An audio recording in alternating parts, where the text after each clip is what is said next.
शाम का वक्त था। शाम के वक्त महापुर गांव के 3 लोग दुकान पर बैठे थे। तीनों आपस में बात करने में बिजी थे। और मोहन भाई, उस हवेली में कभी गए हो कि नहीं? क्या उस हवेली में? और वो भी मैं जाऊंगा? भाई मैं कोई पागल नहीं हूँ जो मरने के लिए उस हवेली में जाऊं। मोहन काका कहते हैं कि वो हवेली में कोई आत्मा रहती है जो लोगों को बुलाती है और मार देती है। ना भाई ना, मैं तो नहीं जाऊंगा। क्या रोहन भाई, तुम भी कितने बड़े डरपोक हो। मोहन काका की बातों पर विश्वास कर लेते हो। तुमको नहीं पता क्या?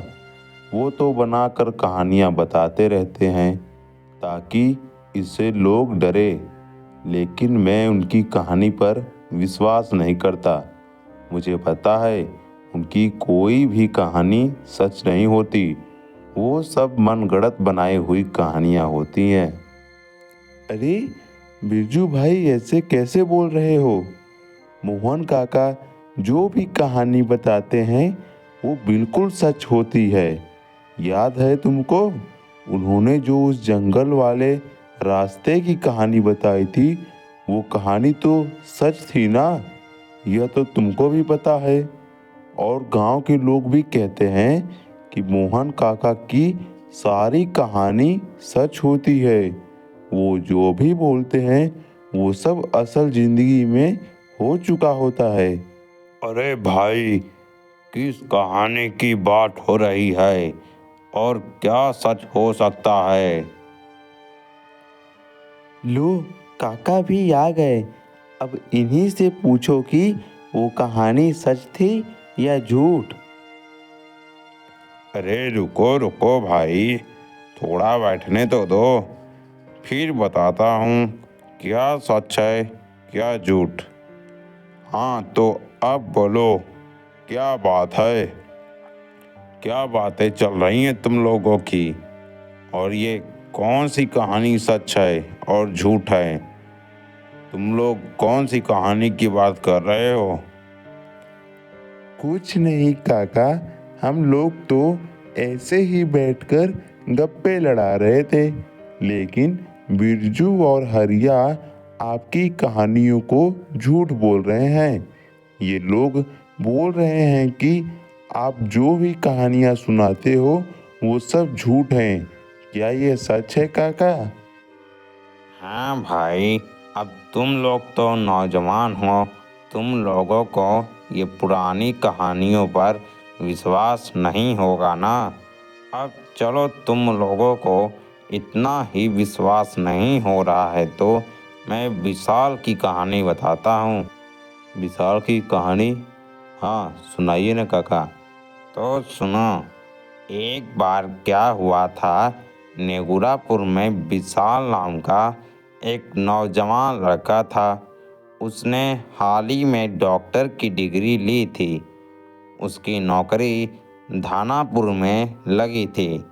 धानापुर बहुत ही वीरान और सुनसान गांव था। यहाँ तक कि उसको उस गांव में भी जाने के लिए 7 किलोमीटर दूर पैदल चलना पड़ा। फिर वो जाकर अस्पताल के पास पहुंचा।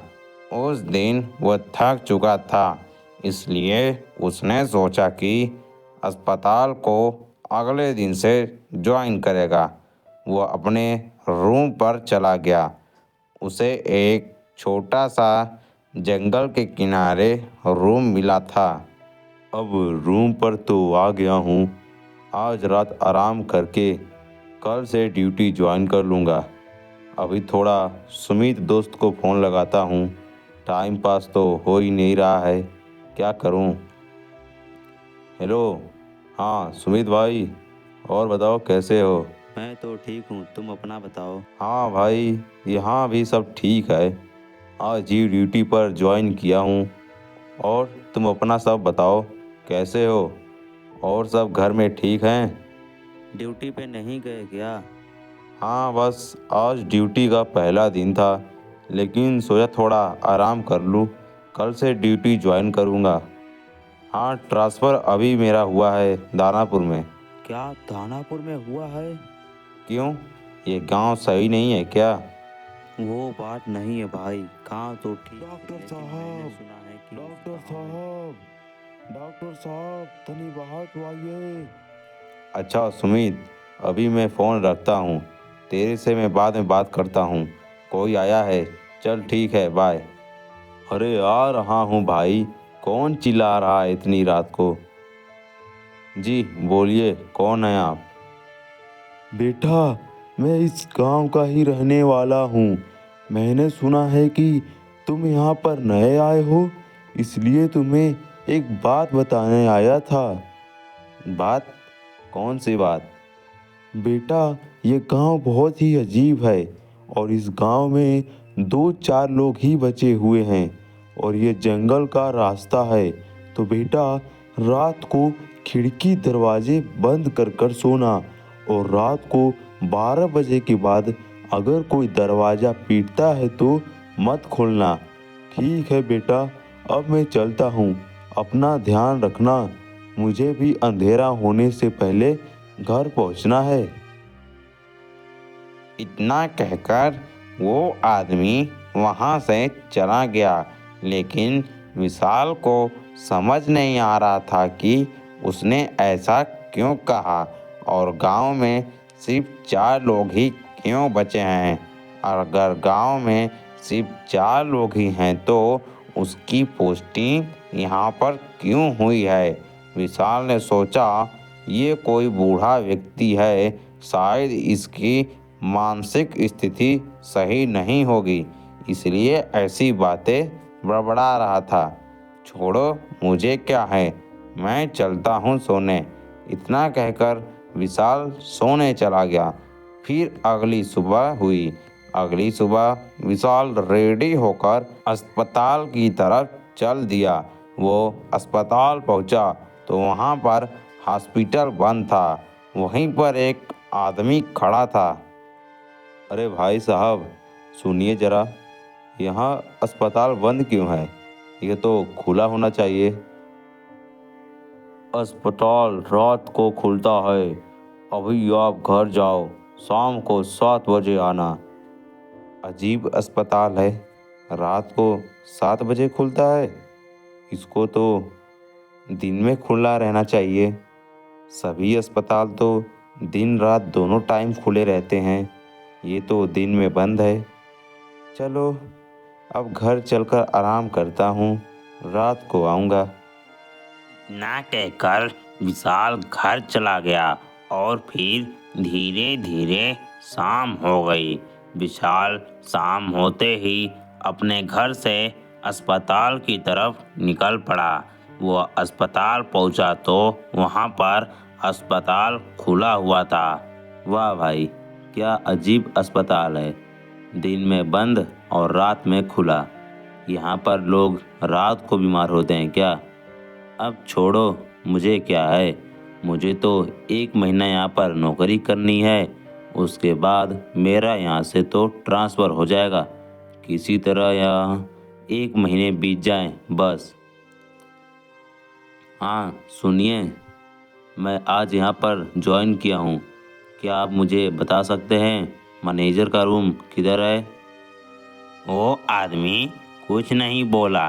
विशाल को समझ नहीं आ रहा था कि ये क्या हो रहा है। ना कोई स्टाफ आए और ना कोई मरीज। फिर वो धीरे धीरे आगे गया। वो मैनेजर का रूम ढूंढते ढूंढते एक कमरे में गया। वहाँ पर उसने देखा एक औरत लाल साड़ी में खड़ी है। उसके हाथों और चेहरों पर कट लगा है, जिससे खून बह रहा है। अरे, इस औरत के हाथ पर और चेहरे पर इतने बड़े बड़े घाव हैं, फिर भी ये खड़ी कैसे है? कहीं ये चुड़ैल तो नहीं? तभी वो औरत हवा में उड़ जाती है। विशाल की हालत खराब हो जाती है। वो दौड़ते दौड़ते भूत भूत चिल्लाते हुए भागता है। भागते भागते वो अस्पताल के बाहर जाता है। तभी उसे बाहर वही बूढ़ा आदमी दिखाई देता है। अरे अरे अरे अरे भाई, तुम यहाँ अंदर क्या कर रहे थे? काका, इस अस्पताल में मेरी जॉब लगी थी और मैं यहाँ पर काम करने आया था। लेकिन इस अस्पताल में काम? लेकिन बेटा, ये अस्पताल तो पिछले 35 साल से बंद है। ये सुनकर विशाल के चेहरे पर से सारी चमक उड़ गई। वह तुरंत वहीं से दौड़कर अपने घर की तरफ भागा। उसने ना अपना सामान लिया, ना अपने कपड़े, और वो इतना डर चुका था कि उसने सबसे पहले भागना ही सही समझा। और फिर वह उस गांव में कभी जिंदगी में वापस नहीं गया। मान गए काका, आप जो कहानियाँ सुनाते हो उसे कोई झूठ नहीं बोल सकता। मुझे भी लगता है कि ये सच बात है। आखिर काका भी तो धानापुर गांव के ही तो हैं।